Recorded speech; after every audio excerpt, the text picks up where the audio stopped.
Cannon pulling out. Nick Cannon would absolutely go to the NIT because he's never heard of that terminology. No, DeAngelo, I'm with you. It was such an interesting thing because Memphis was really the first of those kind of brand name schools to say that they weren't going to the NIT because it happened immediately after that loss to Wichita State. Like, Penny sits down for his press conference. He's asked about the NIT. He says no, just flat out no.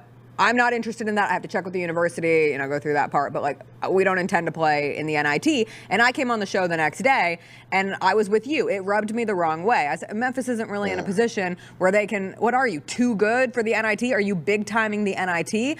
But what I realized and recognized in the days following was that there has been such a significant shift so quickly in college sports period, but in college basketball, where the allure of playing one more time with these players has been diminished because it immediately turns to free agency, essentially. Like, all right, let's hit the portal. Let's start gathering whatever NIL collectives we're going to have to be able to go out and get the best players for next year.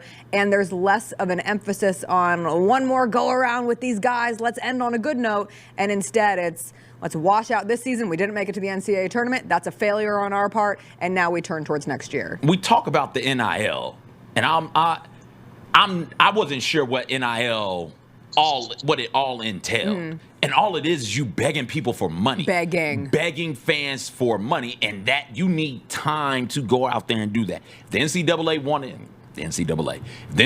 wanted to, if these member institutions wanted teams to care about not just a tournament like the NIT, but some of these bowl games, you would say, hey, listen, we're just going to pay these guys. We're not going to do this NIL thing. So coaches, your players are salaried now. They're making X amount of dollars. You don't have to go out there and raise money so that you can get the 4-star kid or this 3-star, God forbid, this 5-star kid, right? Like, that's the fix here.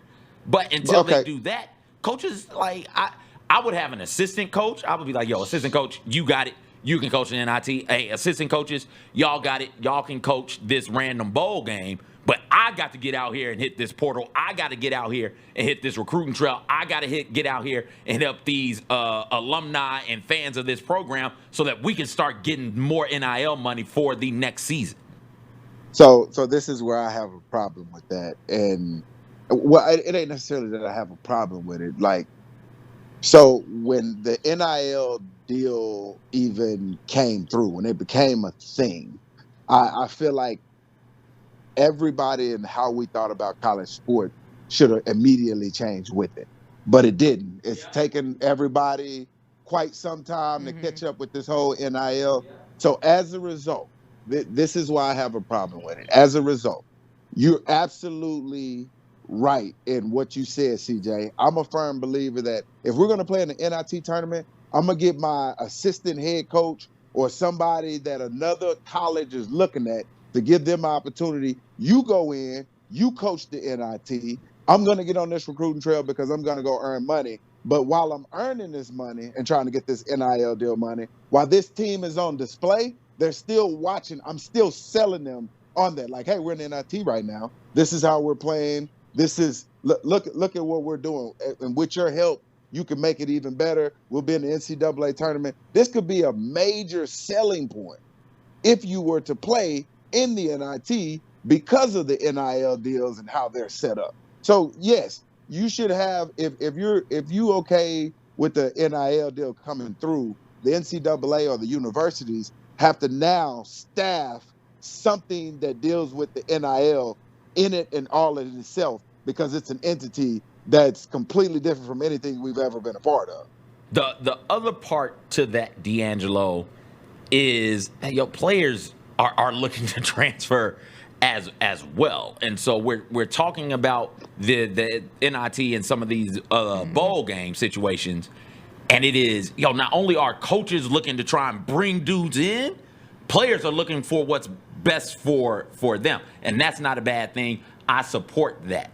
But one of the benefits of playing in a postseason is the extra practice time you guys get. Right, it's extra practice time to go into the next season. Yes. If you're having on a basketball team, if you're having 9-10 dudes leave for various reasons, graduation, eligibility up, transferring, Like, it doesn't do you the same type of benefit that it once did. So that's the other part of it as well.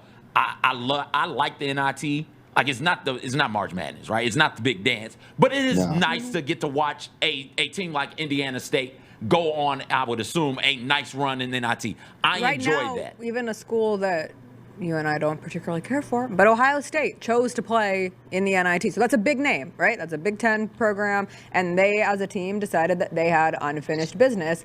And when I hear that, I think, oh, that Ohio State group, like, they liked each other. They want to play together. They want to continue forward and try to end on a good note. And they'll probably be back next year. Yeah. Like, a fair number of them will be back next year. Memphis will be almost entirely reloading. You will try to throw and I say this, not actually throwing money. Like, the university is not throwing money at David Jones to try to convince him to come back. But they will try to get as much NIL money as humanly possible to convince him to not go into the NBA, come back to Memphis. Why are you fixing that? That's what it is. True. It always feels weird to that's say. That's what it is. Yes. They're throwing money at the Memphis these people. NIL collective will come together these to try to NIL get collectives as much money are as possible. hurling money at these recruits. Be you at Memphis or UAB or Alabama or USC or Oregon, wherever you are, you need that NIL collective because you are in a bidding war with all of these other programs. Right? Like, Miami basketball took a step back this year. Maybe they didn't have the money that they had to pay Wong. All right? Like Wong was paid. That was the guard last year, wasn't it? Wasn't it Cody Wong, I think? Yeah, one of those guards to transfer got about $500,000. And we know they got about $500,000 from the collective. Like, this is what it is right now. And if you don't like it, NCAA, make them salaried employees now. Everybody's getting the salary